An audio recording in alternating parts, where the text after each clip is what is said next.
Hello everyone, let's make some tags today. Today is my design team project for Trey Jolie Kit Club.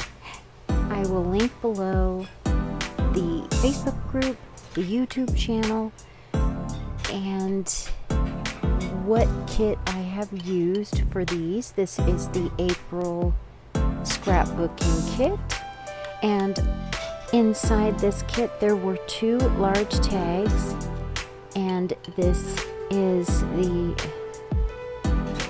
49 and Market paper collection that comes with it, and the ephemera.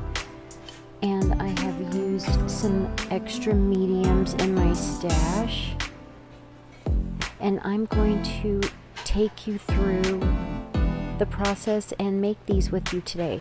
So if you would like to head over to Trey Jolie and grab some chipboard. I didn't finish the back so I could show you how they come. These are chipboard, and they are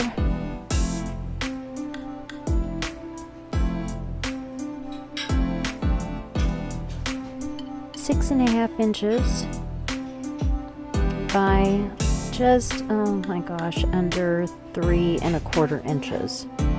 So head over and grab them, and you can come back and we can make these together. I hope you have a great day, and thank you so much for watching.